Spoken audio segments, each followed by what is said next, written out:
Warning: the following podcast show that you're about to listen to will include explicit language and content in which you, the members of the audience, may find offensive.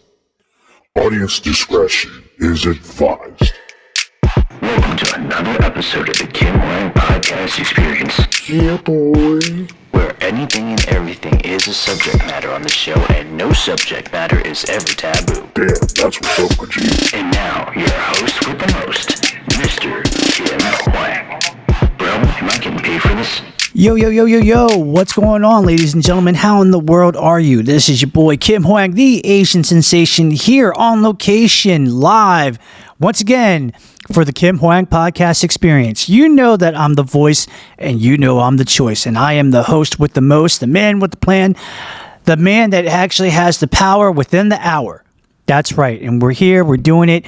As I said, we're on an undisclosed location today because we have an in-studio guest, and I'm really excited, man. This is definitely something that I've been wanting to do for a long time.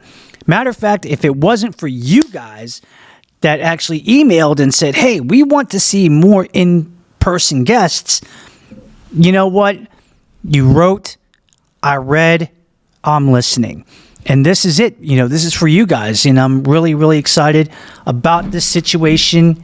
This is incredible. This is something that I've been looking forward to this for quite a while. So I'm really happy about it. You know what I'm saying? So it's all good. Hector was here earlier today helping me set up, but he just left the building.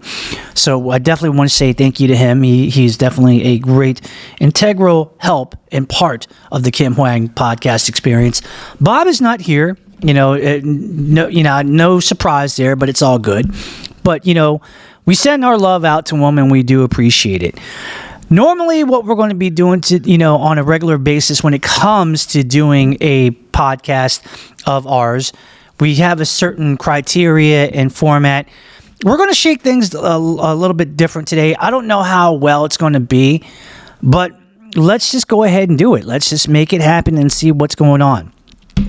As a reminder, I'm going to give you guys a reminder real quick to please like and subscribe to our podcast on all the podcasting platforms such as Spotify, Apple Podcasts. We are also on Amazon Music, YouTube Music, and on Audible powered by Amazon. So like our podcast, subscribe to it. We really do appreciate that. And, do us a favor. If you have Spotify, please give us a 5-star ranking. If you have Apple Podcasts, give us a 5-star ranking and an awesome written review. Because the more times that you do that, then the more times that our podcast will go to the front of the line in Spotify and on Apple Podcasts. And some dude might be like, hey, this is the Kim Hoang Podcast Experience. I understand what this is all about. Sam told me about this, and he says I should like and subscribe to it. Yes, please do so, because, we really like to reach out to the masses, and we would really like to get awesome followers and loyal listeners and subscribers. So the more subscribers that we have and we build on, the more momentum that we build. You know what I mean? For sure. And, just go ahead and continue to endorse us and put us out there on, social media like Facebook, Twitter, now known as X. There's Instagram, there's Snapchat, and there's TikTok. So, go ahead and endorse us there and share the podcast there. And also, tell your friends in person and your family members and your coworkers in person, because sharing is caring. You know what I mean? It's what we call in the business is what we call brand awareness.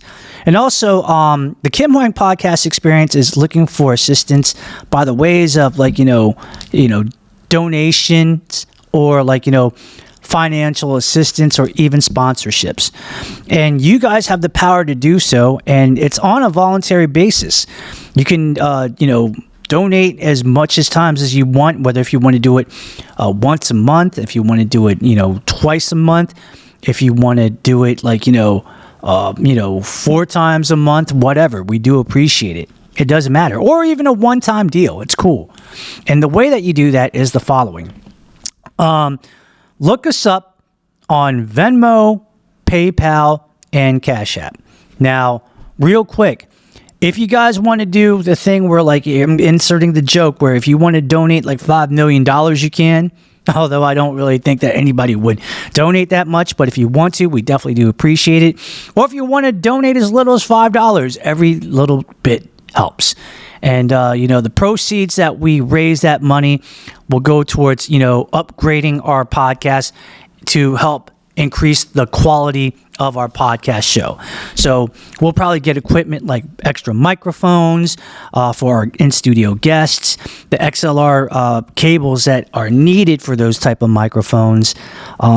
Maybe we'll need something like a new headsets for our guests, and maybe like a MacBook Pro so that we can use the latest technology and programming that we need, such as GarageBand, to help edit our podcast episodes of the Kim Hoang Podcast Experience, thus actually ensuring that you're getting the best quality every time of every episode that we put out there.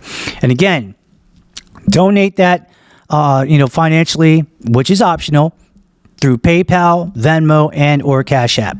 Now, if you have PayPal or Venmo, just go ahead and look us up under our tag name at KimHoangMDActor. That's at KimHoangMDActor. Yeah, ACTOR. All lowercase letters. They're all together. It's not spaced out. No uppercase. It's all good. Cash App, similarly the same thing. Tag name, $ KimHoangMDActor. Once again, $ KimHoangMDActor. All together, lowercase letters, no spacing, no worries. But I'm really excited, guys, because this is something that I was looking forward to. Am I nervous a little bit? Maybe, but I think that having that nervous energy a little bit, it makes up for it. I think it'll be good, and I think it'll be awesome, and people can just look at the situation and go like, man, this guy was a little bit nervous, but he's ready. He's pumped up. He's ready to go, and I'm excited. I'm really excited. I'm jacked up. Let's just get to it right now, because this is the moment that we've been waiting for. We're really here. We're here. We're doing it, and it's going to be flipping awesome. You know what I mean? It's all that in a bag of chips. I do promise you that. All right, ladies and gentlemen, without any further delay, I know that you guys have been waiting for it.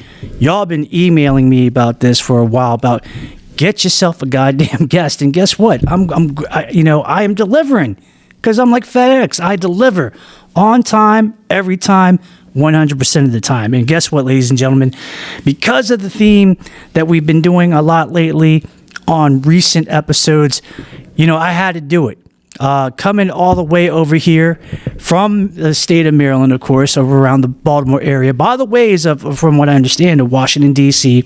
This gentleman right here is somebody that I've known, who I'm proud to say that I've worked with, who is a good friend and a good brother.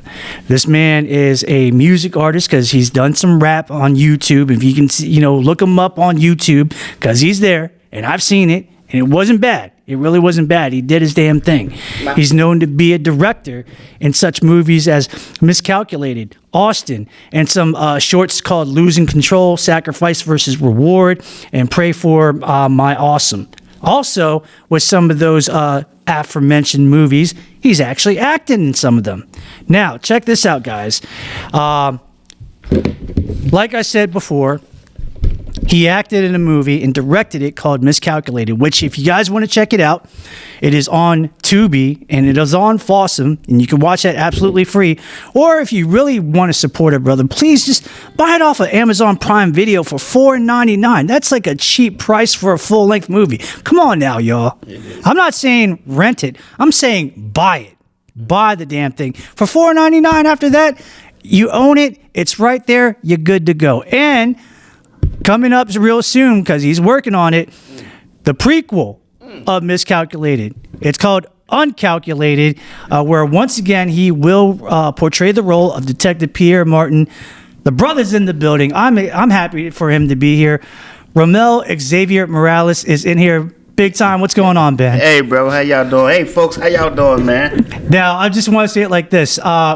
This episode, we have no restrictions. Uh-oh. So say whatever the fuck you want to say. Like, Shit. I'm not holding you back, because if I hold you back, I feel like we're not going to get the true Romel Xavier Moralez experience. Oh, you gonna get it. Oh, I appreciate that, brother. I appreciate that. First off, it's good to see you, man. How's life, man? Not bad at all, man. I really, everything's looking really good right now. But I really appreciate you calling me in and giving me this opportunity to be on your show, man. I've been listening and liking what you're doing, so I'm glad I could be a part of it, man. Yeah, you know what? It's funny because, we've had people for the longest time.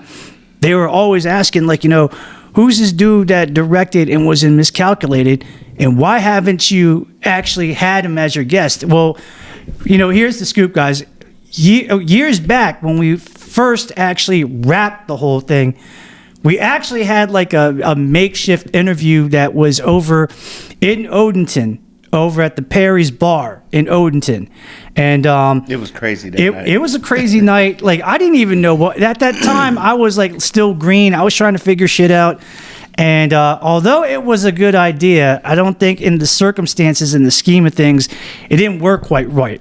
Yeah. So I kind of felt like, if I'm going to do this right, and if I'm going to do this justice, I need to have the man, the myth, and the legend by himself, one-on-one, in a quiet, undisclosed area of where we can actually have this conversation. And that's where we're at right now. This is it. Yes. This is it. So, ladies and gentlemen, you're not going to hear any background noises or people like coming in all of a sudden and saying some stuff. No, we fuck all that. We got the one-on-one here. So yes, this is basically this is kind of like a sparring match where we're in the boxing ring, and guess what? Whatever happened stayed between us. Ain't no winners. There was no losers. It was just like we're testing each other to see what happened, and whatever the result was, that's where it was at. It's classified information. Yeah. So, Romel, I mean, let's just go into it, man. I mean, let's start out from the very beginning. I mean, tell me about you coming up in the world, where you came from. I mean, obviously,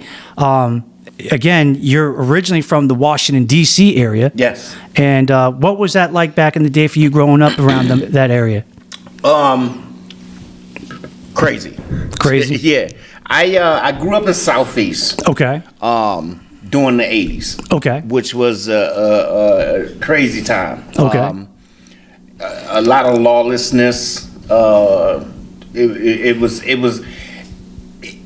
It's hard to explain. However, I will say this: I wouldn't change anything. Okay. I came up off of 15th Place. It's off of Stanton Road and Alabama Avenue. Ooh. Okay. Yeah. Okay. So. Okay. We can hear you a little bit better, brother. Yeah, I apologize. No, it's all good, man. So I came up over there, and I was into all of the shit. The coming up, you stealing bikes and cars, and you stealing out of the stores, and then after that, it gets into the drug dealing, and then the drug dealing leads to the violence, and this was the culture that I was brought up in. Right. It wasn't the healthiest of cultures. Right. However, it built a great deal of character, and I am very fortunate and appreciative for my upbringing. Now, when you was coming up in the world, I mean, what kind of person was Romel? Was he a quiet guy? Was he a creative guy? Was he like a athletic kind of guy? Was he a guy that was very popular with the people? Was he good with the honeys? I mean, what was he like back then? I was a nerd. I was a big nerd. Okay. My brother was an athlete. My brother Quet White. Okay. He was the athlete coming up. Okay. And I was the nerd. Okay. So I was very creative, but I was very I was viewed indifferently. Okay. Because of all of my quirky habits as a nerd. Okay.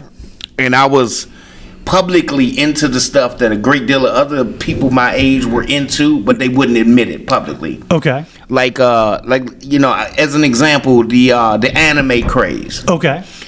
It just became cool to be in the anime. Yeah. When anime first started, it wasn't cool. Okay. Right? But I was into it. Okay. Like in DC, it was unheard of to be into rap music. Like you could like it and you could enjoy it, but it was uncool to participate or want to be a part of it. Right. It was considered a New York thing. Okay. So when you did it, they always was like, "Oh, you want to be from New York," and yada yada yada. And I didn't give a fuck. I did it anyway. Until it got cool, right? Universally around the city, right? Yeah. So that was the kind of stuff that I was into, man. I was into all of the cool, sciencey and artistic stuff. Right. Okay. Yeah. So when did like the creative side of you? When did that actually hit? In prison. Word. Okay. Please do tell.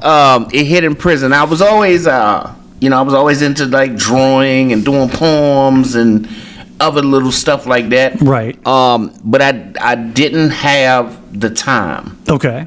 To concentrate on these arts. And then there were too many distractions. I see. Growing up where I did, I had a lot of responsibility as the oldest child. My mother kind of lost her way a little bit for a few years. And back then, you kept the family secret, so to speak. Right. Right? So I was responsible for taking care of my younger brothers while maintaining my mom's secret at the same time. Okay. So I didn't get a chance to sit around and doodle and write poems and all this other stuff. Everything was very touch and go. Touch and go. Yeah, touch and go. Okay. Yeah. I feel that. So let's go ahead and go into a little bit. There was a little rumor that I heard. I don't know who actually said it, but I think they said at one point you actually served in the military. I have military training. Military training, okay. And we just gonna leave it right there. You're gonna leave it like that? Yep, I have military training. Okay. I have some military training. Okay, ladies and gentlemen. So that basically means, you are on a need-to-know basis, and you don't need to know. The man had military training. I've had some military training. Nice. Was it more like just like weapons training, or can you comment on that?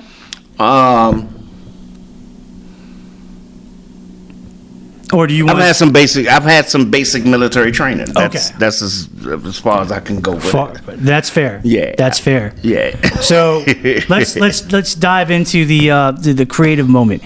What came first, music or movies? Music. Music. What inspired you? Everything around me. Okay. I had all of this stuff inside of me that I had to figure out how to get out. Okay. And music became the best vehicle to transport these thoughts to the public. Okay. Because I could write, and I could distinguish good music from bad music. Right, of course. So, although I wasn't a musician, I could definitely pick out great songs to perform over top of. Okay. Yeah. Did you want to, like, I'm probably going to have this, like I probably answered my own question, but did you want to do rap? Did you want to do R&B? What were you going for, like, music wise? I wanted to be a rapper. Okay. But there was always some R&B shit going on inside of me. Okay. If I could, yeah. If that makes any sense. Like I always had songs inside of me that I was too gangster to perform or to harness or to nurture. Okay. So I just stuck with the rap, but there was always some R&B shit going on inside of me. So you think? So we probably thinking like a romantical side of like kind of like a LL Cool J kind of a feel, right? More like a Marvin Gaye kind of feel. Okay. Okay. There was always like some Marvin Gaye-ish. Well, actually, pause. Okay. There was always some Marvin type of songs going on or stirring inside of me. Okay. Socially conscious and romantic but borderline inappropriate, and these were the kind of songs I wanted to perform. Right. But also during this time, I was so angry and so confused. Right. That all the songs that did come out were reflective of that. Okay. They were very angry songs. And they also spoke to my environment. Okay. What I was going through, where I was, the type of situations that surrounded me. I got you. Yeah. They usually say, and I don't know if this is 100% true, that when, a singer or a rapper or something like that is, about to go ahead and write a song and get some ideas, they usually say they write about stuff that they, basically know. Is there any truth to that? There was. Okay. That used to be the case. Okay. Now, and then it started back when I was performing. Mm-hmm. You have a bunch of people that are extremely good songwriters, Mm-hmm. and they're very observant people. Mm-hmm. And what they were able to do was create these songs that sounded like they were personal experiences, but they were all based on observation. So you had people rapping about stuff that they wasn't really living. I see. But yes, for the most part, songwriters, they pull from personal experiences. I see. Yes. I see. And like I said earlier, I checked out some of your stuff on YouTube, and when I actually looked you up under YouTube, I can't believe how many much stuff came up. Yeah, I was like, God damn, this is longer than a restaurant bill. Look at this. You got this, and this, and I'm like, man, okay. Yeah. So when somebody told me that you were you were a musician, you were a rapper, I didn't think anything of it, because I just knew you as a person that did like movies and being a director. I didn't know that there was another different creative side to you. Yes. And it's crazy because the rap gave way to the film stuff. Okay. When I was coming up in the rap game, we wanted to do a music video. Right. Right? Because there was so few independent artists able to do music videos. Correct. So we found this guy, and I got to give this guy credit because he's the reason I do films now. Okay. Brothers passed on. Respect, rest in paradise. Big Weeze. Big Weeze. Yes, Big Weeze. He's a DC legend. Okay. It was him and another guy named Skinny Coleon that started the digital filmmaking movement in DC. Okay. Right? Before them was Bruce Brown. Bruce Brown. He was the first director to work with Taraji P. Henson. Oh, yeah. Yeah. The movie that he did was called 24/7, but the name of it's been changed so many times as it has changed distributors. I don't know what the name of it is anymore. Okay. But from Bruce Brown came Weeze and Skinny Coleon and Big Weeze. They gave birth to the generation of filmmakers that I led. I was one of the first people doing digital filmmaking in DC. Okay. Okay, so as a musician, we sought out Weeze to get a video done. And it was something about me that he really liked. We really clicked, man. He was a good person. He was a damn good man. I'm honored to have ever met him. He pulled me up and he said, nephew, man, look here, man. Check this out. I like you and I want to help you. What you about to pay me to do this video,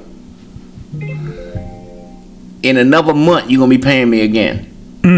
Or I'll take you to Best Buy with that money you about to pay me for the video. I'll help you pick all the stuff you need to do your own video. Okay. And I'll show you how to do it. Nice.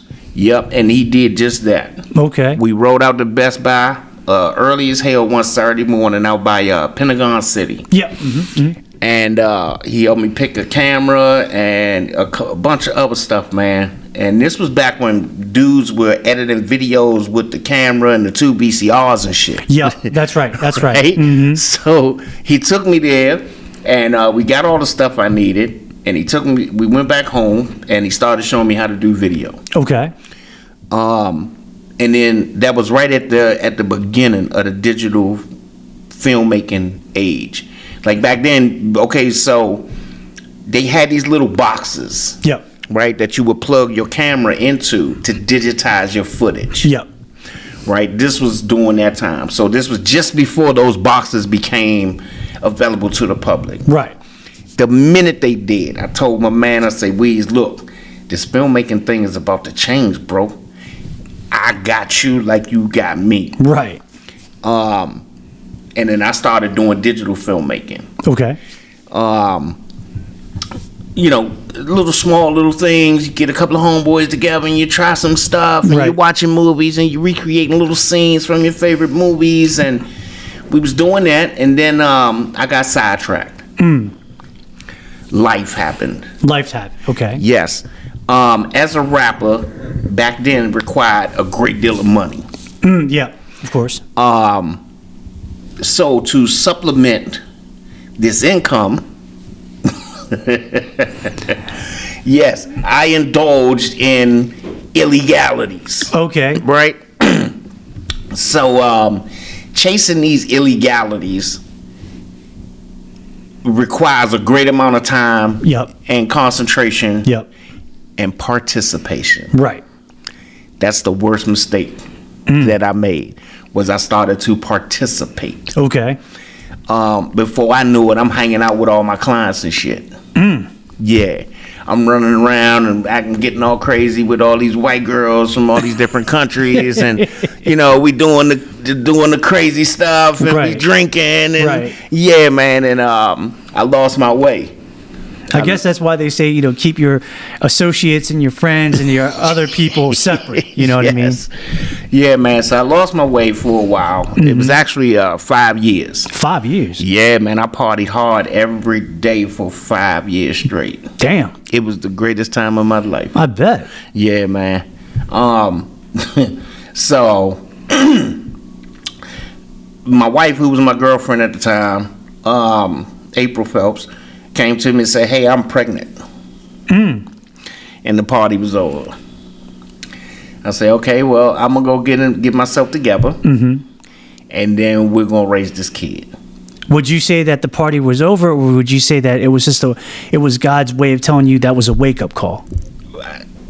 It was God's way of telling me it's time to grow up. Okay. Yeah, you've done enough. Yeah. You had enough fun. The jig is up, man. Right. Yeah, time to put on your big boy pants. So I checked myself into rehab. Wow. Yeah, and I was in rehab, and I came home. While I was in rehab, I said, you know what? It's time to come home and take this art thing seriously. Right. Like, seriously. Seriously. Okay. And I came home from rehab, and my brother said, hey, man, you home now? You looking good? You got yourself together? What do you want to do? Right. I say, man, I want to do this movie and music shit again.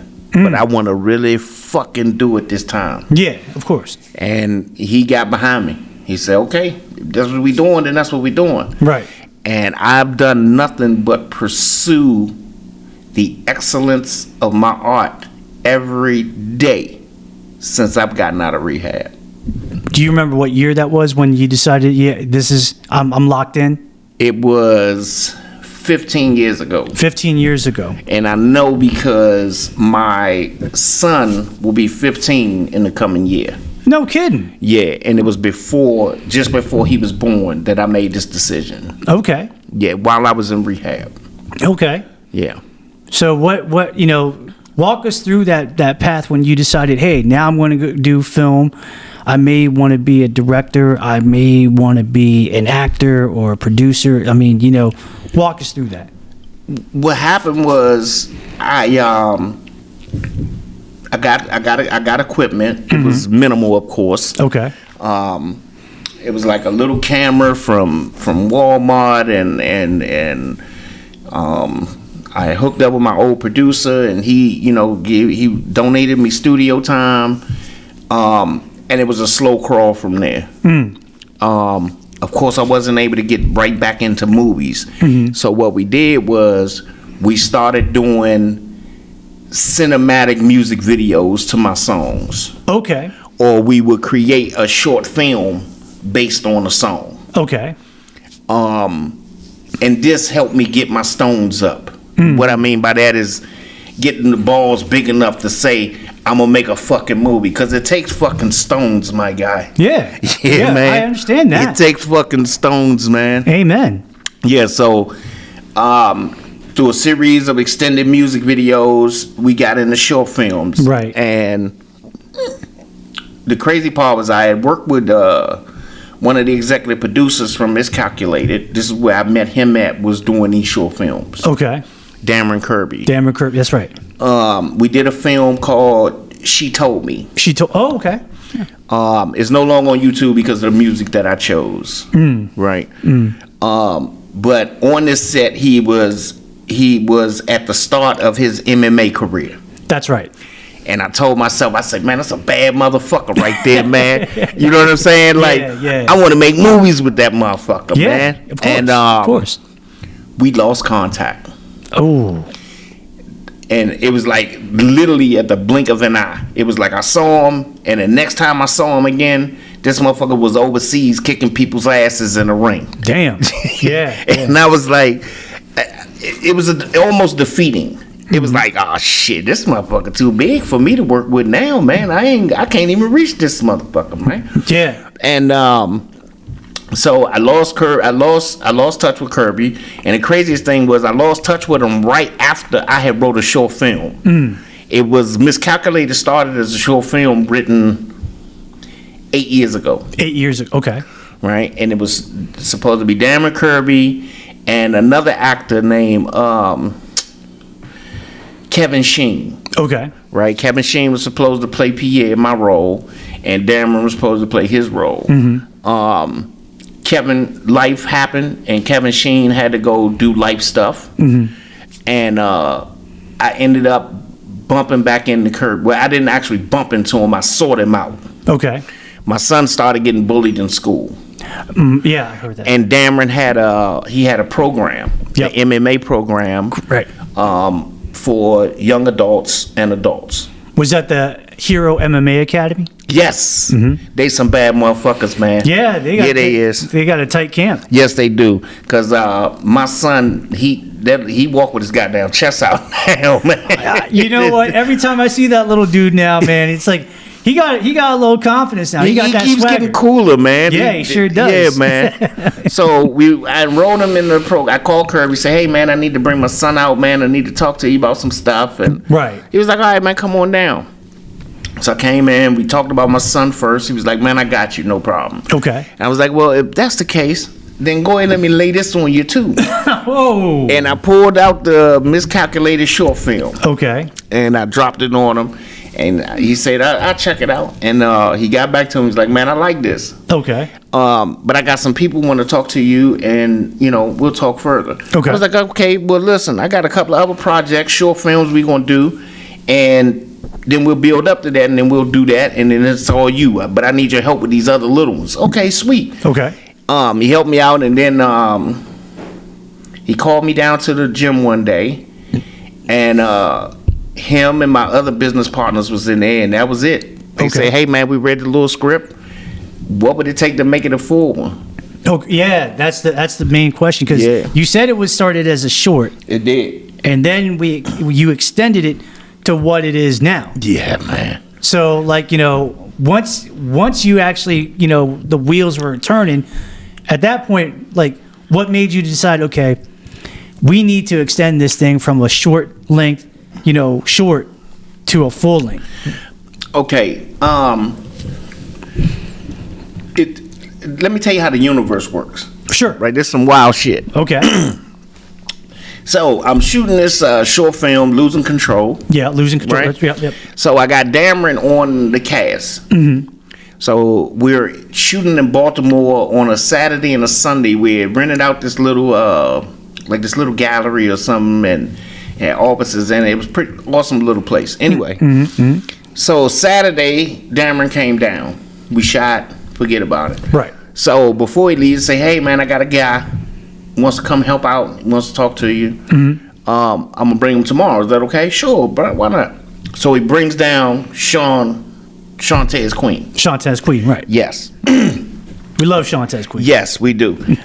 So this is important because it embodied all of the people that were instrumental in Miscalculated getting started to be what it is, right? So on this Sunday shoot, I had Dameron Kirby, Shantae's Queen, and David Milks.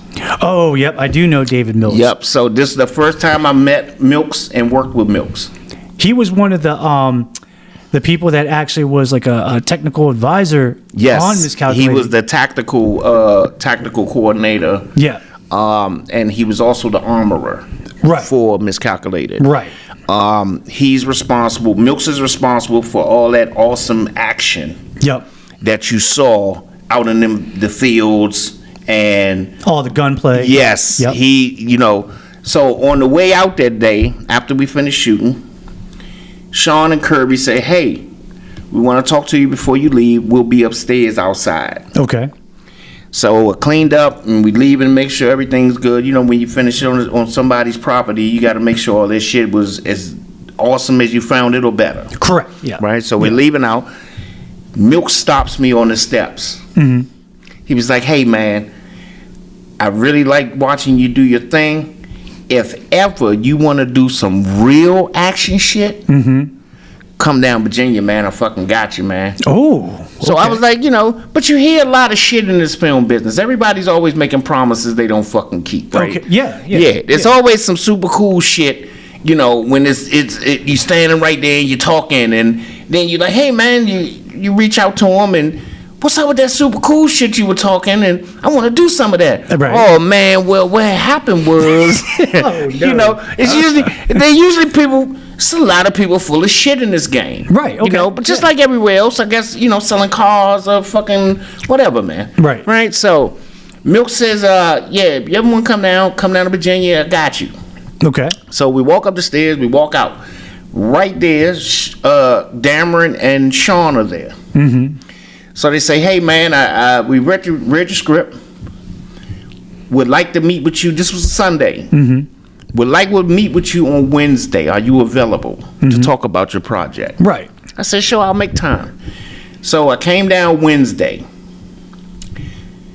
They asked me, what would it take to get Miscalculated turned into a feature film? I was like, well, I'm gonna need some time, and I need the insurance of a budget. Yep.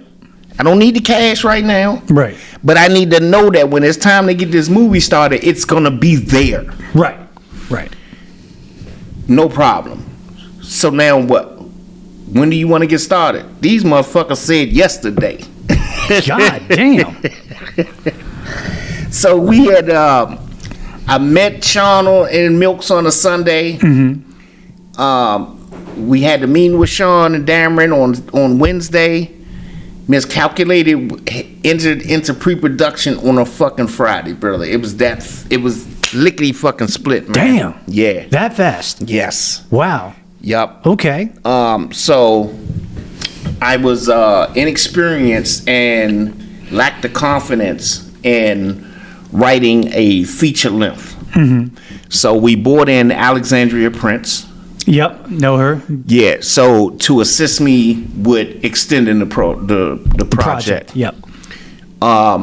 She is an amazing fucking writer, man. Yeah, my fucking God, man. She's got great talent in that department. That chick is fucking super talented. Anyway, we work together day in and day out. Through the internet, of course. You know what I mean? Right. Man, she'd be typing and I'd look in the program and I'd be typing and she'd be coming behind me fixing shit and she'd be running ideas past me and I'd be running ideas past her. We got the script extended in 2 weeks. Oh, wow. Yeah, presented it. They liked it. They asked for a couple of changes here, there. Perfectly, what the changes they asked for was totally legit. Made perfect sense. Right. When you in there and you're drawing and you're painting, sometimes paint gets everywhere. Yeah. And that was the situation. It was like, okay, man, this is awesome, but we need to trim a little bit of this and a little bit of that and add some of that. Sweet. Fixed the script. Went into pre-production, casting and all that shit. Right. A week after I turned in the full script. Let's talk about the casting process, because that was definitely It one. was crazy. That was one for the ages, because I remember it was during a time where, pandemic was at an all-time prime, and I remember it was like you guys with Miscalculated were one of the rare film projects during that time that you were just like, we're going to go for it. Yep. We don't care. We're gonna do it, and we gonna make it happen. And I remember because the auditions were exactly where we are right now, and the line was like, it was long as like the eye can see. You know what I mean? Yeah. Because everybody wanted a piece. Because nobody believed that an action movie could be done independently in this area. Right. You hear people say action movie right from here before Miscalculated. Mm-hmm. You would hear, yeah, man, we did an action movie, and you look at it, and it was good movies. You know what I mean? It was good actors, and it was good story, but it wasn't fucking action. I'm sorry. Right. Right. It was a couple of people shooting at each other in the alley, or one single shot in the apartment somewhere. And that shit wasn't action. Right. It was an amazing drama with some action in it, or a comedy with some action in it, but that wasn't fucking action. Okay. I wanted to give them fucking action, man. Okay. So when we put it out there that we was doing an action movie, I think a lot of the initial turnout was to see if we were serious, or I want to see if this motherfucker is as crazy as he sounds. All right. Bet. So I think that was responsible for the initial turnout. Right. Right, and why it was so crazy in the beginning, because we were doing something that hadn't been done on an independent level Right. yet in the area. How did you know when it came to, after you did the auditions, for the casting process, how did you know which actors to pick and which one to gauge and say, you know what, this is the woman we want, this is the guy that we want, and so forth? Because there was a lot of people, Yes. a lot of talented people, I might add, jockeying for like the same position or maybe a similar position, and it was like basically like a free for all. Like how were you able to choose who you really wanted? It was a lot to do. Well, first of all, the story dictates, right? Mm-hmm. That's the first thing with this, right? Is you have to put the story first. No one is above the fucking story. Not me, not the execs, not the actors. Nobody is above the fucking story, right? So we led with that. Mm-hmm. And then there were those cases where you had like 2 or 3 people that would be good for the story. Mm-hmm. So which of the 3 do you choose from? Right. So then it came down to a feeling. Mm-hmm. Right? Yeah.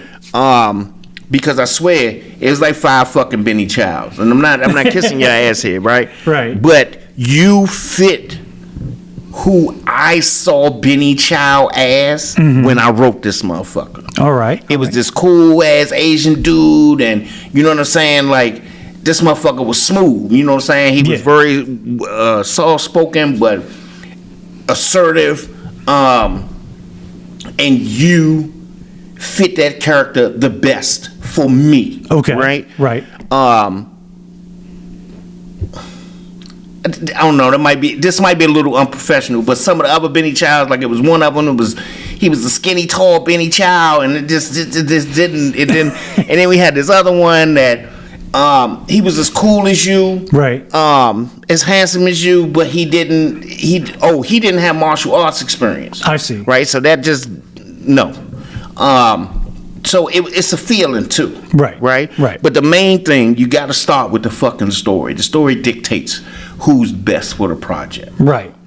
Did you feel like as soon as you got everything together that you needed in order to make this, film go into filming, did you feel like at the time, or even now, did you feel like you got the right pieces for the puzzle?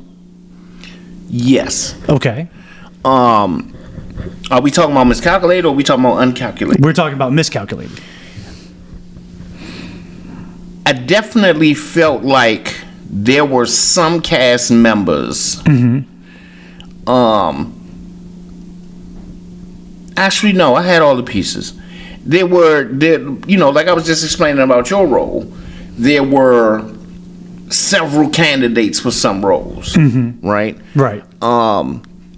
And no matter how awesome a project came out, there's still that thing in the back of your mind was, hey, well, I wonder if Right.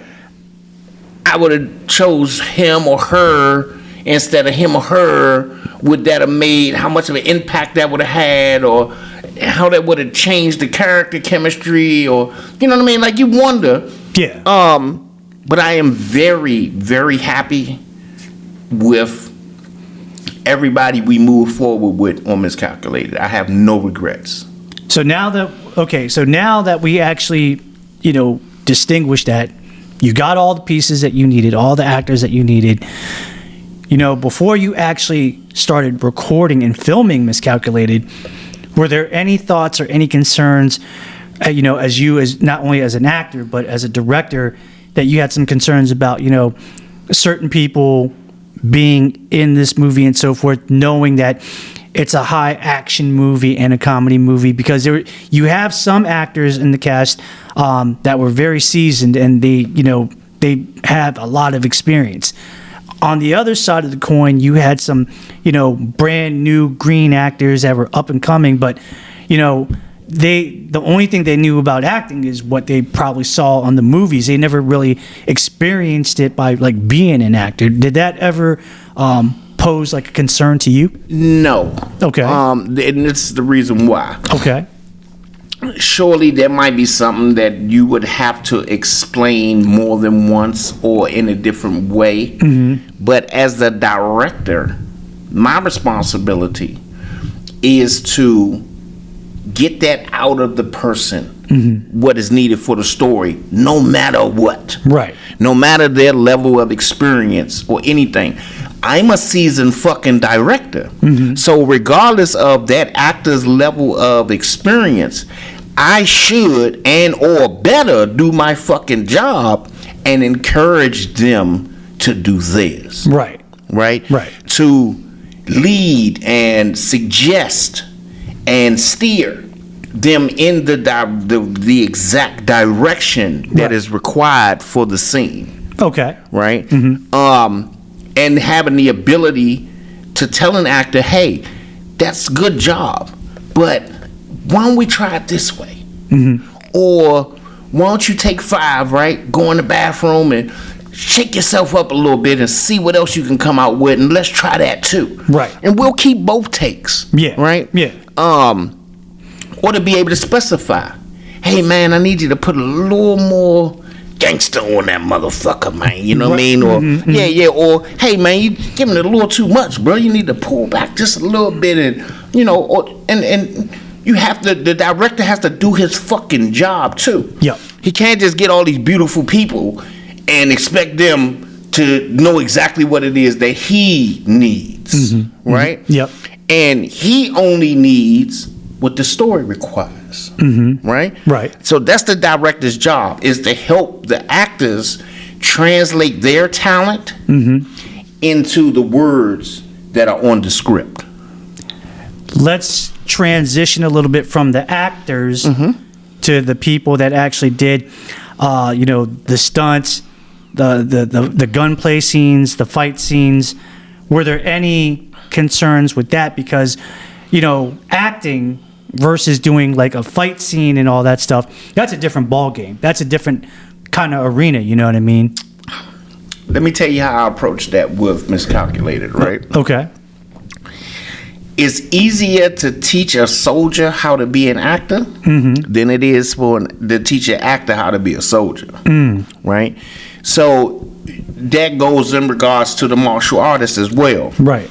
It was a lot easier to take trained martial artists, seasoned or, regardless of their level, but trained martial artists. These Right. motherfuckers, right? Y'all do, this is your life. Yep. Y'all eat, sleep, breathe this shit, right? This martial arts shit. Yep. It's easier to convert y'all into actors than it is to teach an actor to do what y'all do. That's 100. Yeah, for sure. And even and don't get it twisted, you got some good fucking actors, right? And they be dedicated to the shit, and they'll get out and they'll fucking train and they'll do all the shit. However, it is some shit that you just can't teach. Right. Right? The walk, the attitude, the humility, right? That's not something you can teach. That's something that has to be developed over consistent training. Right. Right? Right.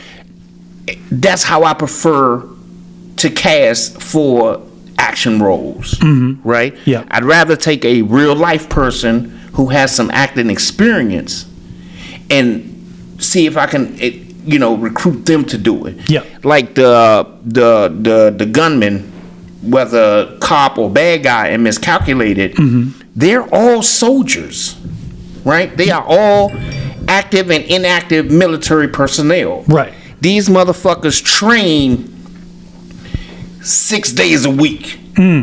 Right? Yeah. they out there right now. What time is it? These motherfuckers is probably in a perch in the tree some motherfucking where right fucking now. Right. Okay. Right? They don't fucking play. The same way y'all do the martial arts, these motherfuckers do the gun business. Gotcha. Right? Yeah. They out there field stripping weapons and shit. Like they eat, sleep, and breathe this shit, right? Right.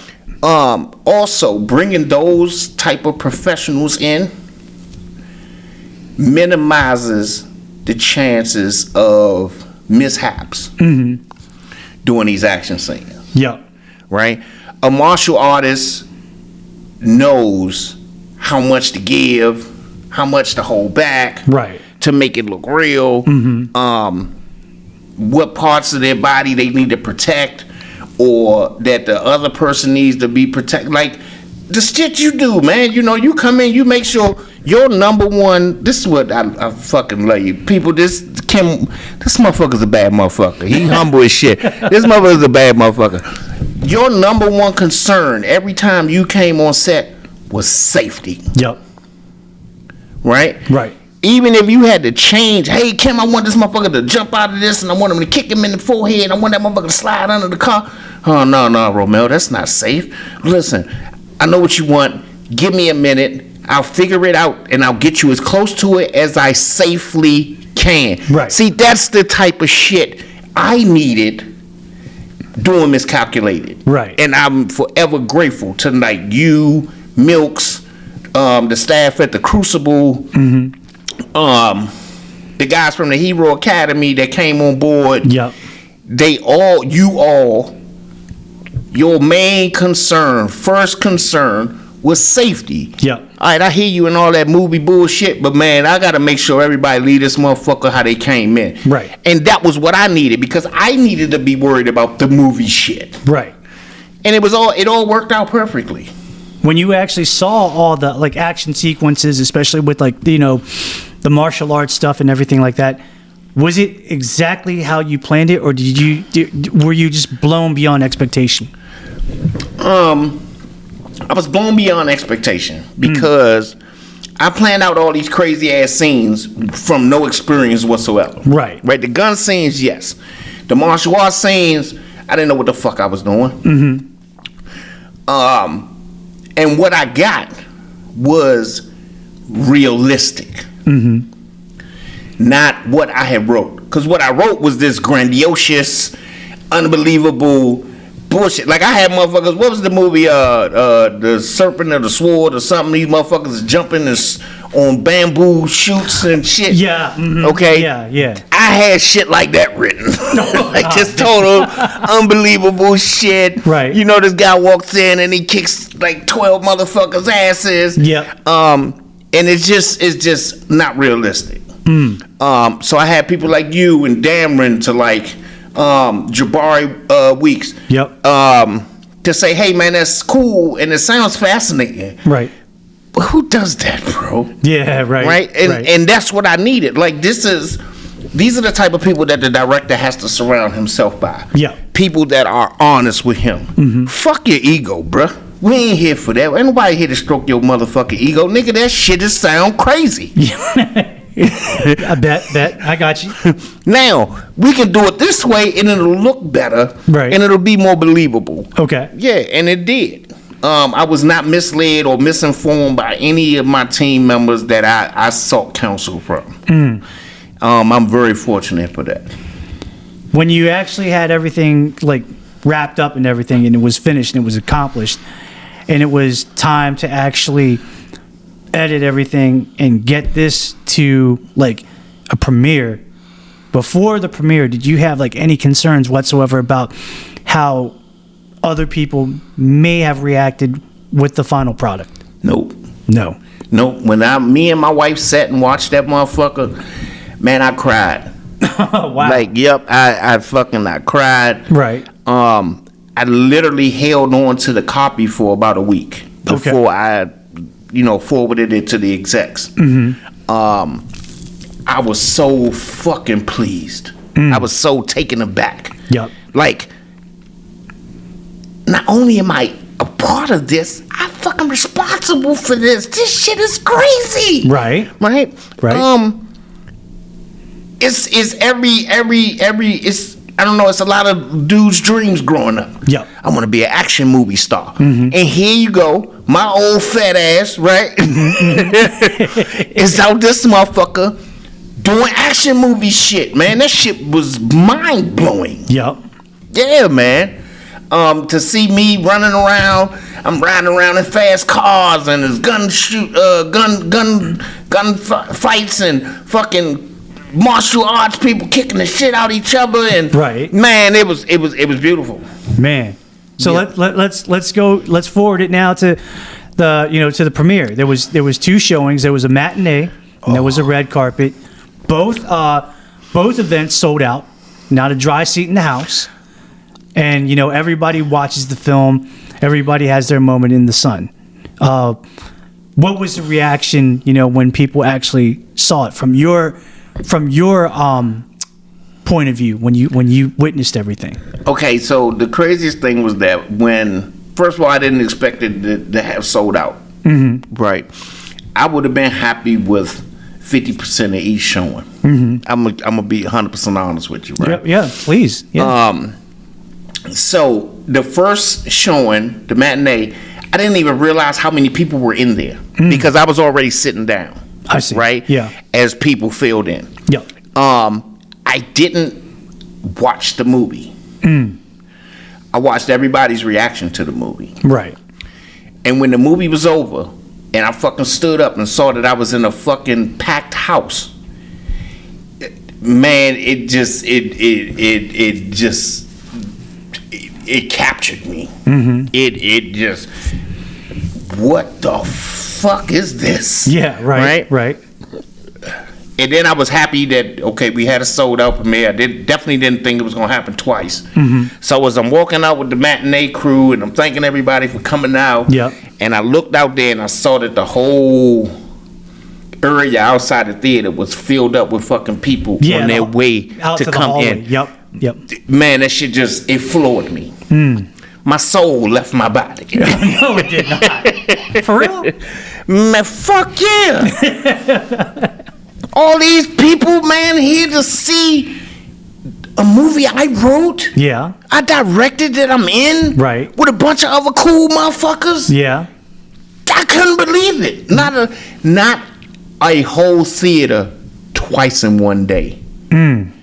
This shit, it was unbelievable. I didn't even want to go to the after party. Oh, damn. Dude, I wanted to just go home and just revel. Right.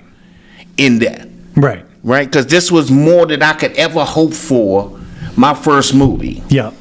Like I said, I'd have been happy with 50% filled theaters. Right. Right? But to have sold out both. And the second theater, it was people standing up in the back. Like, it was just like, what the fuck? Right. Holy shit, man. This is a little overwhelming, wasn't it? Yeah, man. Very much overwhelming. Yeah. And if I never do it again, it'll always be the greatest moment in my filmmaking career. Yep. Your first feature film to a packed house twice in one day. Damn. That's what's up. Standing ovation, like it don't get no better than that, man. I mean, I'm sure it does, but I'm good with that. So let's go from there. You know, obviously, you know, everyone went over to the premiere. Obviously, it was well received. Yes. It was like more positive feedback than negative feedback as far as I was concerned. I mean, Yes. I heard there was like some shiesty, slick people, you know, some snakes in the grass that was throwing some shade or whatever. And I'm just like, hey, you know, you do you, you know, but what your negativity is, you know, shadowing right now is not going to take away from the fact that this film was a complete success from A to Z. Yep, it fucking happened. Yeah. And So- you gotta eat it. So now, here's the $1 million question. After Miscalculated was all said and done, and everything was like, you know, we got to see it premiere, and then finally we get to see it being on, you know, streaming services. Yes. Like, you know, Tubi and Fawsome and, you know, Amazon Prime Video. When did the thought of, like, you know, could we possibly do like a part 2 or a prequel? Like, did that occur right then and there, or did you really have to think about it? It didn't occur right then and there. It was a whole bunch of other ideas that came up immediately after that. Okay. Right? Like, oh man, if they like that, then maybe they'll like this. And it took a minute. It took a shitload of people asking me what happens next. Yeah, because there was a lot of people that was asking what's Yes. happening next. Yeah, right. And then I also took into consideration some of the complaints, the valid ones, right, from people that enjoyed the movie, but as Baltimore natives, they had some concerns, right? A lot of Miscalculated was shot in Virginia, Okay. right? They would have, a lot of the one of the main gripes was that I would have loved to see more landmarks from Baltimore Right. throughout the movie. Yep. So that's taking into consideration all of the concerns from legitimate critics, right? People that genuinely loved the movie but had a concern about this or that. Right. I could respect that. I couldn't respect the motherfucker that's just hating, and then you're like, okay, that's cool. Where's your movie? Right. Where is your movie? Yes. Yeah. So I took all of those concerns into consideration, and Uncalculated is the birth of these concerns. Right. Yes. So now, because, you know, recently you put it out there on your social media, like, hey, ladies and gentlemen, guess what? Uncalculated is coming. Yes. What was the response? Crazy. Really? Yes. We're receiving a very, very warm reception for, what do you call it? A sophomore project, I guess? Yeah. The Yeah. sophomore project, yeah. For the sophomore project. Yep. It's even more people are even more pleased, I guess, that it's a prequel. Yep. Because it answers a lot of questions that they had about some of the characters in Miscalculated. Right. So a lot of those questions will be answered in Uncalculated, but it's been very well received at this point. And some of the actors from Miscalculated, you're bringing back to Uncalculated. Absolutely. You know, like example, like, you know, for obvious reasons, we're going to say it. You know, you're coming back. Yes. Dameron Kirby's coming back. Yes. Surprisingly, I'm coming back. Benny Chow. Benny Chow's coming back. Paul Cornelius Jerry, a.k.a. Big Daddy Pablo's coming back. Yes. Patrick Bean Jr., he coming back. Raymond Ritzow, he's coming back. Yes.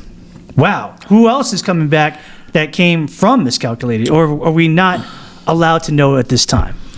Well, the story of Uncalculated revolves around the two characters that lived the shortest in Miscalculated. Yeah, okay. and that would be Get Jiggy, played by Jay Washington. And Harold Dixon, played by Patrick Bean. Jr. Yes. Yeah. The questions about those two was very overwhelming. Everybody wanted to know about where they came from, and so the story follows those two. Okay. And leads into the investigation of Frank Manham. I see. Yes. I see. Now, knowing that everybody now knows that it's going to be happening. Yes. It's definitely going to be happening. And I think that we had talked about this before, we got on the air, that you pretty much got everybody, ready to go. Yes. You already picked out specific pieces, like, I want this actor, I want this actor, I want this actor. And you got it all here on the table right now, ready to go to make that whole picture. First week in December. So how long are we talking about in terms of like time frame? Like when the length of filming? Are you going to start this in this year, or are you going to start in 2025? What are we thinking? We're going to start filming the first weekend in December. Okay.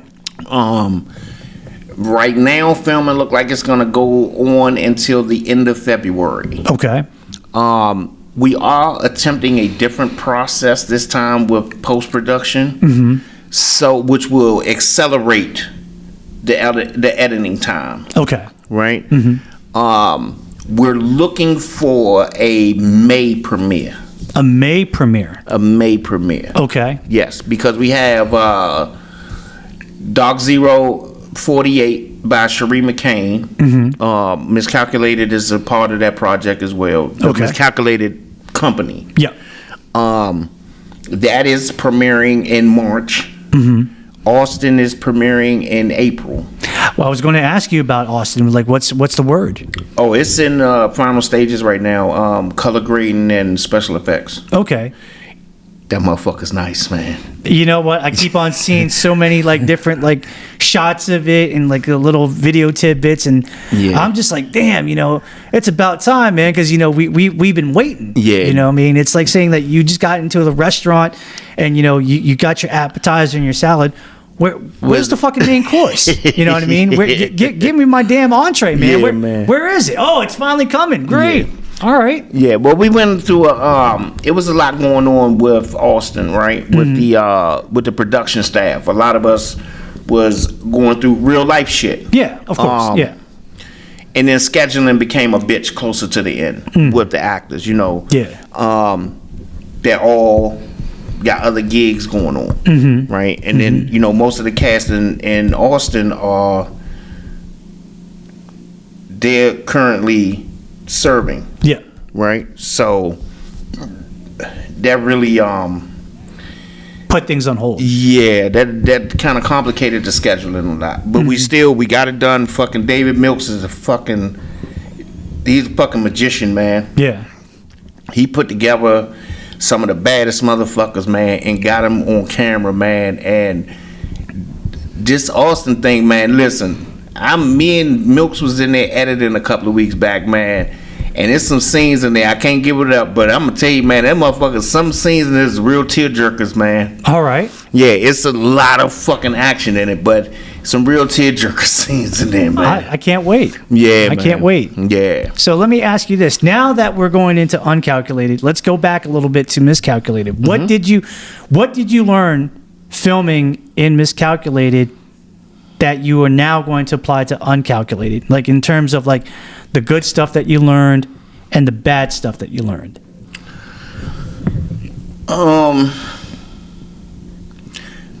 The bad stuff that I will be fixing in Uncalculated from Miscalulated was how far apart the locations were. Right. It created hurdles for some of the actors to get to some of the locations from where they were. Right. And then not only that, but some of the locations were very expensive. So, this filmmaking thing, it runs over all the fucking time, man. Yeah. But at certain locations, that's a no-go. Yeah. Right? Or you better have you better have some blank checks with you. Yeah. For right? Sure. Yeah. So I learned from those things. And I also learned that I could exercise more patience with my cast and crew. Yeah. Right. There was sometimes during Miscalculated that I wasn't as patient as they deserved. And I've worked on that since then. Right. It was my first feature, man. You know what I mean? I was learning like everybody else was. Yeah, of course. And I'm not perfect. But my cast and crew always deserves the absolute best from me at all fucking times, no matter what's going on. Right. Even if they fucking up, they still deserve the best from me. Yep. And I failed them on a few occasions before. Right. So that's one thing that I will definitely that I have worked on and will be re-entering this well aware of. Yeah. Right. But those are the two things mainly. Just have more patience and better planning. Right. Yeah. So those are the two things that I'll be bringing over. Will Uncalculated have like the same amount of like, gunplay, fight scenes, and stunts like Miscalculated did, or is it going to be a little bit less? Where do you see it? We definitely intensified the drama, right? The story. There are a few less gun battles in there, and they're very much concentrated because we're in a full urban environment now. And in reality, gunfights don't last 10, 20 minutes in a city. Correct. Right? Yeah. It's somebody gets shot in the first 5 minutes and the police is there at the 6th minute. Yep. Right? Yep. So we're trying to emulate that realism. And also, I'm sorry, people, I've been smoking a little bit before I got here. It's all good, brother. There ain't no judgment, man. Yeah. So that's pretty much it. Okay. Yeah. What do you think Uncalculated is going to offer that Miscalculated didn't? More story. Okay. More explanation. More explanation. Right. Miscalculated was bang, bang, bang, bang, bang, was go, go, go, go, go. Right. Right. So you had to watch it more than once. Right. To fully grasp who the characters were and what they meant to the story and so forth and so on. This one is Uncalculated is very much story driven. So it's going to be like a lot of thriller in it too. Yeah, more drama, but some thriller, but a lot of drama. Okay. Yeah, and I'm still coming with the funny, and not as much martial arts action. There are some martial arts scenes in there, right? But the landscape for that kind of story is not here. Gotcha.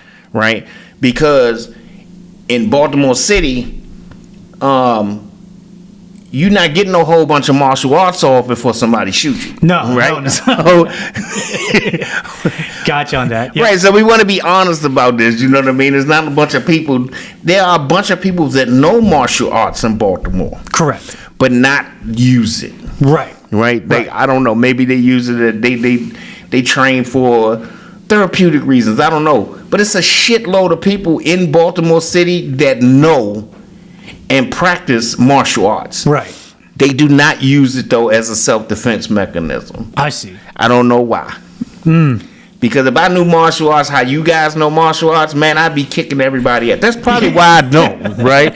Because I would misuse that power. Right. Right? Right. God has definitely bestowed it upon some of his greatest warriors. I understand. Right? You, Dameron, Jabari, man, I look up to you guys because it's no way I will be able to kick a person's ass like y'all can. Right. And be so humble about it. No, brother, no problem. It's okay. Right. No, you're fine. You're right. I was wrong. I apologize. And the whole time, y'all some of the deadliest motherfuckers in the world. I will be karate slapping people. What y'all? Right. Well, I got to say, like, before I forget, because, like, there was a lot of, talented people in this thing. On top of my head, you had, like, people like, let's see, Timothy Apollo, who's a martial artist, he was also a stuntman based out of Atlanta, Georgia. You had Cameron Whittington, who's a world champion I was about to martial say, artist. that motherfucker do like 20 kicks in one time. I mean, 20 spins and you're right. Go ahead. I'm sorry. No, you're good. No, Cameron is like that. Bro, I watched some of his competition stuff. He's a fucking animal, bro. Yeah, he certainly is. Yeah. He certainly is. He definitely will make you look good. Yeah. You know, of course, like we also had other people like, let's see, we had Zach Malikoff on there. He was a comedian, but he's also a martial artist. Yes. We had Zach Knox. We had Trey and Shanita Parker. They were in there. We had a whole husband and wife ass kicking team. Yeah, husband and wife ass kicking team. Damn right. We had a whole bunch of talented, martial artists out there. Quentin, I gotta say Quentin was in there too. Yes. We had a whole it was like this project was blessed to have the talented martial artists, that were available. You know what I mean? And especially like Dameron Kirby, who, is an MMA fighter and had traditional martial arts training. I mean, you couldn't have picked a better quality of people, of martial artists that knew what they were doing. Definitely top show. And could just do whatever you requested. Except put people in danger. Because we all had that meeting. It's like, look, man, you better be careful. Safety is number one. If you think you had that idea and you think for a second that it's a bad idea, don't do it. Please be safe, because we don't got millions of dollars to give a first class seating to the best hospital in the world. We don't have that. You gotta be safe. Absolutely. Yeah. So let me just ask this now, since we all talked about, your creativity, about you being a musician, a rapper, being a director and an actor. Well, actually, one question: being a director and being an actor, what do you think is more harder? Being a director. Really? Why? Yes. Being an actor, you can focus on your character, right? Being a director, you have to focus on everybody's character. I got you. Not only that, you got to focus on the set, the lighting, right, the audio, fucking crafty. Crafty, yeah. You have to focus on every little detail. Damn right. But as an actor, you only need to focus on your character, right? Delivering your lines, your blocking, stuff like that, your tone, facial expressions. And yes, it's still a lot, but not as much as the director has to worry about. I got you. Yeah. It is no secret that, Romel, that, you, my man, have been a very big advocate when it comes to marijuana. Absolutely. You are pro marijuana. Very much. Explain. Okay, so I came up during a time, right, where your ass could get 5 years for a nickel bag of weed. Right. Yeah. I am an active member of NORML and have been for the past 20 years. National Order to Reform Marijuana Laws. Right. I always joke when people ask me this question. I actually get asked this question quite often, right? Especially in the military community. Right. Damn, man, why you love the weed so much? You love talking about the weed. Because there was a time when we couldn't, right? Right. And then they used to have these things once a year in DC called the smoke out. The smoke, right? And it was you go somewhere, I can't remember, somewhere down on the mall, and every year you could go down there and you could smoke. Damn. Right. But only there. Only there. Once you stepped outside of the grounds, they would literally be right there ready to lock your ass up if you had any paraphernalia left. Right. So I went through this. This is like the civil rights movement. You know what I mean? Okay, when you remember when Obama got elected or sworn in and Jesse Jackson was over there crying and shit? Yep. That's me now. Right? I'm Jesse Jackson and I'm watching these kids coming out of the dispensaries. Right. They smoking outside and the police is not bothering them. Right. I fought for this shit, man. Yeah. You feel me? So I'm Jesse Jackson. Okay. Off in the corner, crying, man, in happiness at the freedoms that we all get to enjoy now. Right. Right? So that's why I'm so much of an advocate for marijuana usage, right? Right. And then it's the health properties too.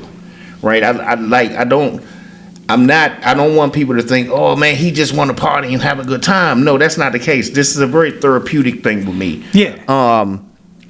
Since using marijuana therapeutically and holistically, I probably take less than half of the medications I would be on for a guy my age in my condition. I see. Right? Yep.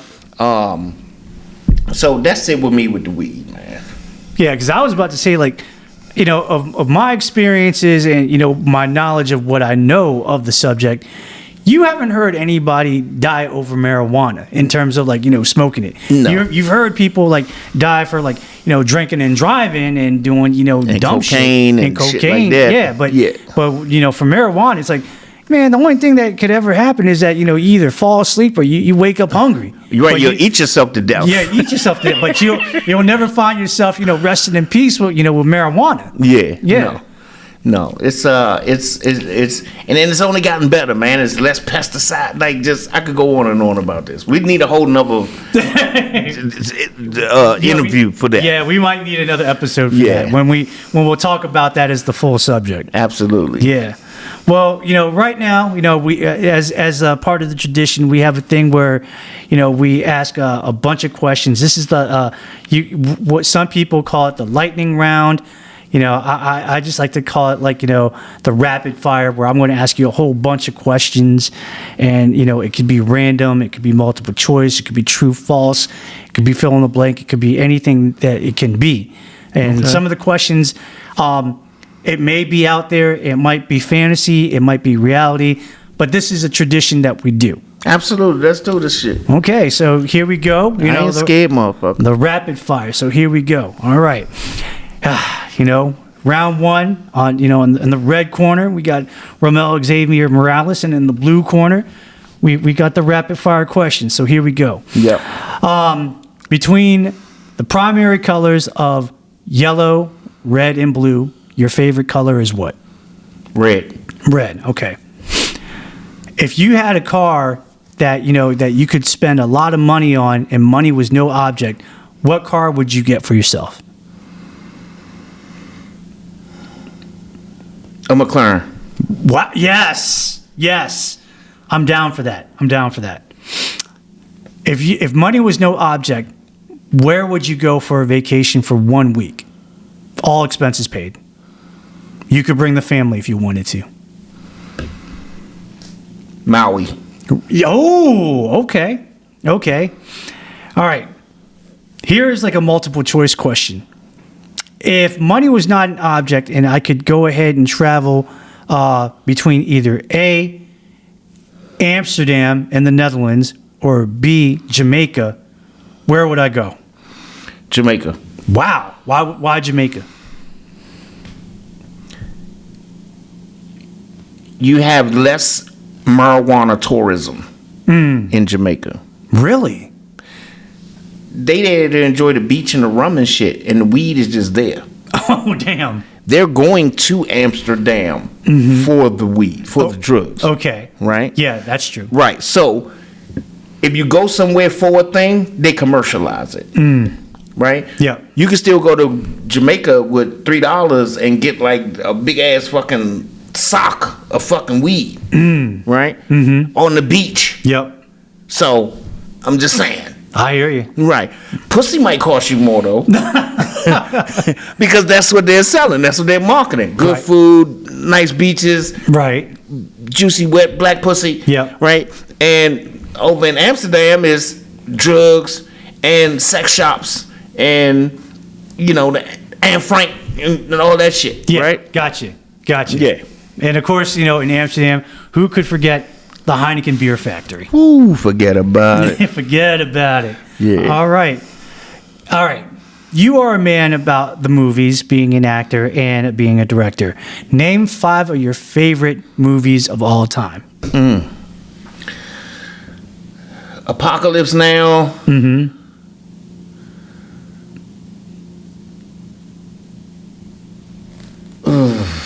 It could be any random movie that you want. Apocalypse Now, Fifth Element. Ooh, Fifth Element. The Protector One.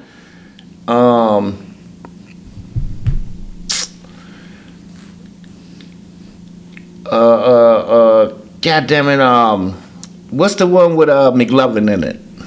Oh, Super Bad. Super bad. Yeah. Super Bad. Super bad. And The Matrix. Oh, yeah. I like The Matrix. That was a good one. Yeah. That was a good one. If you had a chance to study any martial art and you had to pick one, what style of martial art would you want to study?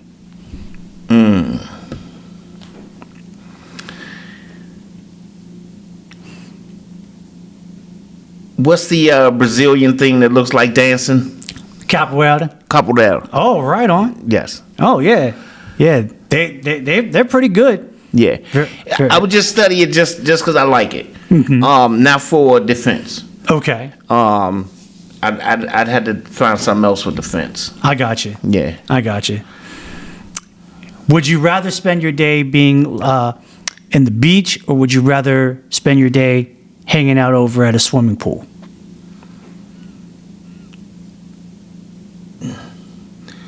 Swimming pool. Swimming pool? Okay. If you could make your own music mix and you had to choose 5 songs, what would be in the mix? It could be somebody that's independent. It could be somebody that's big. Well, definitely.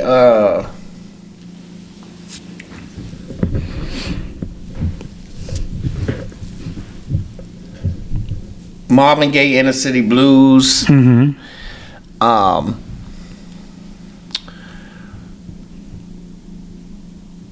Bob Marley, Natural Mystic.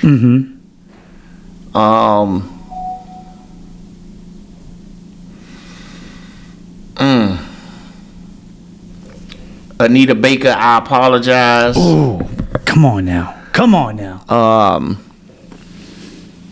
Phyllis Hyman, Old Friend. And Sylvester, You Are My Friend, live. Nice. Nice. Fill in the blank. My family to me is blank. Everything. Real. Oh, all right. That's a good one. Yep, everything. I feel that. If somebody asked you what miscalculated meant to you, what would you tell them? Damn, funny. Same answer. Everything. Okay. Okay. Name your favorite scene in Miscalculated. Shit, man. Shit, man. Had to get you there. I think my favorite scene is when I go to my ex's house. Okay. And the chick Victoria Laurie opens the front door. Yeah. The back and forth between her and I. Yeah. I liked it a lot. You like that a lot? Yeah. Nice. If there was something that you like, a piece of advice that you could give to the next generation of directors who want to make their own film, what would you tell them?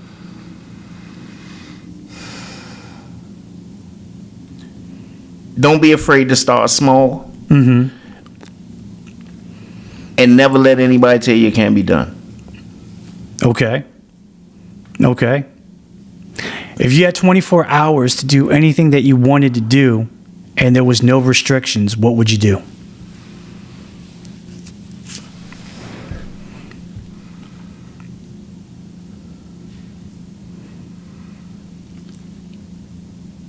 Listen to music while smoking hella weed. Okay. I'm down with that. Yep. Just that's it. If that's all I could do in 24 hours, is listen to music, sitting in the hot tub, smoking weed. All right. Well, speaking of weed, name me your best marijuana smoking moment. If you ever had one. The first time that a buddy of mine who didn't smoke decided to take a puff. Okay. I think that was my favorite weed moment. Okay. I enjoyed him Okay. having his first smoke. I'm not mad at that. But here's another one for you. Alrighty. If I'm going to go ahead and enjoy marijuana, I'd rather do my one choice of doing it would be the following: A, rolling it up in a joint; B, rolling it up in a blunt; C, I'm going to smoke it in a bowl; or D, hit it up in a bong. Blunt. Really? Yep. Why blunt? Burn slower. Really? Yes. Okay. Do you actually feel like when you take it in a blunt form that you get more out of it? I don't know if you get more out of it, but you can enjoy it longer. Right? And it definitely, the tobacco that's in the wrap on the blunt, definitely intensifies it. Okay. Yeah. Give me a stereotype of what people say about the acting and the movie making industry. They think we got money. That's No, that's real. Yeah. That's real. Yeah. Everybody thinks that we're loaded. And we're fucking not. Yeah. We're just average everyday people trying to make it. Yeah. If we was loaded, we'd be up in the Hollywood Hills right now. I'm telling you, so that's like the biggest stereotype right there for me. So do you ever have anybody that, they say, "Hey, Romel, we saw that you made that movie. Can you cut me a couple of dollars and cut me a check?" All the time. Damn. All the fucking time. How do you let them know? Like, look, I ain't like that, bro. Easy. Nigga, I'm broke. Matter of fact, let me hold $20. Oh, damn. They usually get the fuck away from me pretty quick after that. There you go. There you go. Now, knowing that Uncalculated is definitely in the works, what are your hopes and expectations? That it is received as well or more than Miscalculated. Okay. Cool. Yeah. Cool. We got 3 more questions. Obviously, it's no secret that you are a man that loves food. Yes. So, what if you could go ahead and get any type of food right now that would be like probably your favorite to go to? What's your favorite thing to get or to eat? Oxtails. Oxtails? Okay. Yep. Rice and peas Okay. with a salad.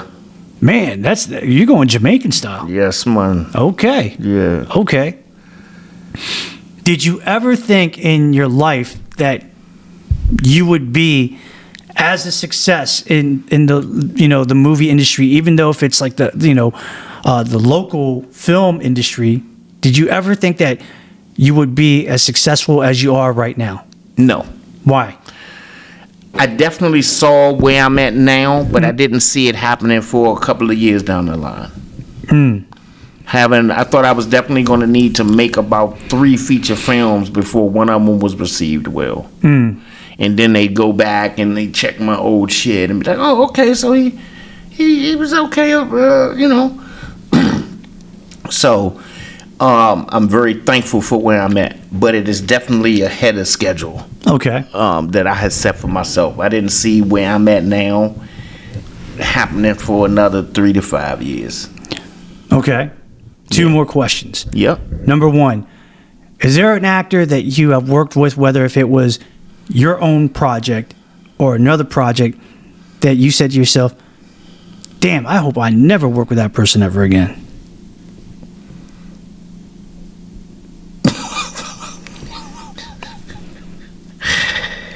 You can answer it any which way that you want. The floor is yours. I have experienced an actor or actors that suffer from the diva complex. And they're very unpleasant to work with. I got you. When I'm on set, I like it when people are willing to help each other, right? Like you see a seasoned actor walking down the hallway and he's looking at a new actor sitting over in the chair and going over his lines and kind of is obviously worried, and he stops and say, "Hey man, did you need help with your lines?" Right. "Man, come over here in this room right here. I'm gonna help you out, man." Right. You know what I mean? This is the type of people I like to be around, right? Yeah, of course. Not somebody that walks down the hallway, sees this, and turns his nose up and snickers, right? And waiting for this kid to go on and embarrass himself. Right. Right? Right. I don't like motherfuckers like that, man. I hear They you. suck. They just suck the life right out of everything that they touch or that they're around. Right. And the people as well, right? So, yes, I have worked with actors that I hope to never work with again. Yeah. I hear you. Last question, or actually, no, 2 more questions. Number 1, because this one actually, I just thought about this, and I should have asked, and I'm glad I just thought about it now. You have actually received an invitation to go ahead and have a nice night in the town by eating dinner. Yes. And there's a table, and there's 4 spots. Obviously, you get 1 spot, but there's 3 more spots. Who would be your 3 guests? Now, here's the kicker. They could be alive or deceased. They can be famous. They can be not famous. There could be somebody that you know personally, or it's somebody that you've never met at all. Who are the 3 other people that you would invite to that dinner?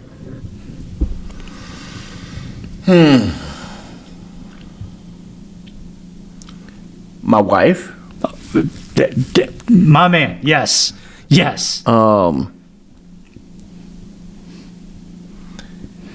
My dad and her mom. Okay, that's real. Yeah. That's real. Because her mom is transitioned and so has my dad. So I just think that those for us 4 at the table will make for just an amazing, unbelievable night that we'll remember forever. Yeah. You know what I mean? Even when that night is gone and they got to go back to. Yep. Yeah. Yep. I feel you. And it's something that you can come home and shit with your kid instead of some lame ass story about where you ate dinner at and he wasn't able to come. You know what I mean? Yeah. I hear you. Final question. When it's all said and done, what kind of legacy do you want to leave, not only to the local film industry, but to the world?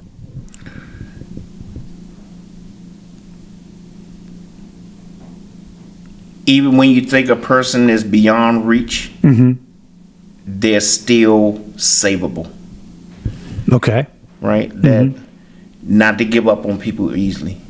Because the least likeliest motherfucker could turn out to be the fucking GOAT. Right? Yep. With the proper support and love and investment of emotion. Yep. Right?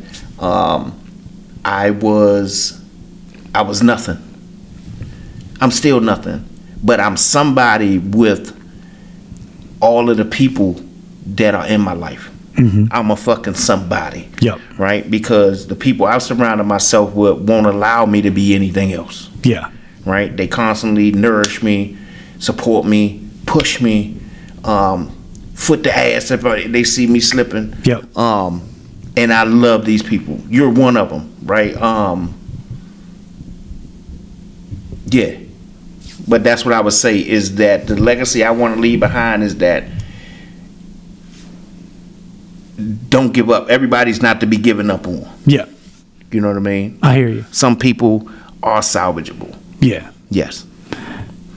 My brother, I think that you did pretty well with the rapid fire. Like, honestly, I think that you were just like, you know what? Let me take the goddamn gloves off. I'm gonna start swinging at this motherfucker for real. I hope so, man. And you know what? You did really well. I mean, I'm very, very impressed. Thank you, brother. I think that you dealt with this whole situation with not only just the rapid fire, but with this whole interview. You came from the heart. You didn't hold anything back. Absolutely. I didn't want you to hold anything back. No, fuck no. And we got it in spades. Yeah, we did. My man. God damn. Man. Now, real quick, before we actually end this, is there anything that you want to say to the public, to your fans about, what's going on in your life?